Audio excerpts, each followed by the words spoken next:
অত্যাচারী ইংরেজরা একটা ক্ষুদিরামের ফাঁসি দিয়ে ভেবেছেন তিনি আর নেই, সব শেষ। কিন্তু ক্ষুদিরামরা তো মরে না, তাঁরা অমর। শত শত আঘাতের পরও আবার মাথা উঁচু করে দাঁড়ায়। একজন ফাঁসির দড়ি গলায় পড়ে তো আবার জন্ম নেয় শত সহস্র হয়ে, জন্ম নিয়ে ফিরে আসে। বন্ধুরা, আমি মিনতি পাল আজ আবার নিয়ে চলে এসেছি আমার একটা স্বরচিত কবিতা আবৃত্তি আপনাদের সামনে আবৃত্তি করে শোনানোর জন্য। তো আমার চ্যানেলের প্রথম দিকে আমি এই কবিতাটি পাঠ করে শুনিয়েছি, আপনারা গিয়ে সেই ভিডিওটিও দেখে আসতে পারেন। তো আর বেশি কথা না বাড়িয়ে এবার প্রসঙ্গে আসি। বন্ধুরা, আজ হচ্ছে 11ই আগস্ট।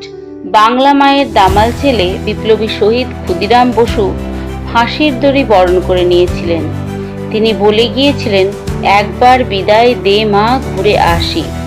তিনি কথা রেখেছেন, তাই আজ আমার লেখার নাম কথা রেখেছ ক্ষুদিরাম। কথা রেখেছ ক্ষুদিরাম। অত্যাচারী ইংরেজরা একটা ক্ষুদিরামের ফাঁসি দিয়ে ভেবেছেন তিনি আর নেই, সব শেষ। কিন্তু ক্ষুদিরামরা তো মরে না, তারা অমর। শত শত আঘাতের পরও আবার মাথা উঁচু করে দাঁড়ায়।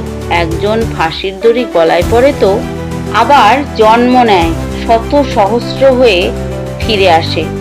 তুমি কথা রেখেছো ক্ষুদিরাম। শত সহস্র মানুষের ভিড়ে ব্রিগেডের মাঠে খোলা ময়দানে ন্যায়ের পতাকা হাতে ধরি দেয় হুঙ্কার, আর নয়, থামো এবার, বন্ধ করো অত্যাচার। জনজোয়ারে মানুষের স্রোতে ন্যায়ের ও মুক্তির পতাকা হাতে বলে, সাবধান, খবরদার, থামো এবার। নমস্কার বন্ধুরা, আমার লেখা কেমন লাগলো অবশ্যই কমেন্ট করে জানাবেন। আর যদি ভালো লাগে তাহলে একটা লাইক করে আমার চ্যানেলটিকে সাবস্ক্রাইব করে পাশে থাকা বেলটা অন করে রাখবেন, যাতে আমার নিত্য নতুন ভিডিও আপলোড দেওয়ার সাথে সাথে সবার প্রথম আপনার কাছে পৌঁছে যায়। আর নতুন করে যে হাইপ বাটনটি এসছে সেটাও প্রেস করতে ভুলবেন না কিন্তু। তবে আজ এই পর্যন্ত। সবাই খুব ভালো থাকবেন, সুস্থ থাকবেন। আবারও মনে করিয়ে দিই, এটা আমার ক্রিয়েশনের চ্যানেল, তাই আমার সমস্ত রকম ক্রিয়েটিভিটি দেখার অনুরোধ জানাচ্ছি। তো আর বেশি কথা না বাড়িয়ে এবার শেষ করছি। এতক্ষণ সাথে থাকার জন্য অসংখ্য ধন্যবাদ। নমস্কার।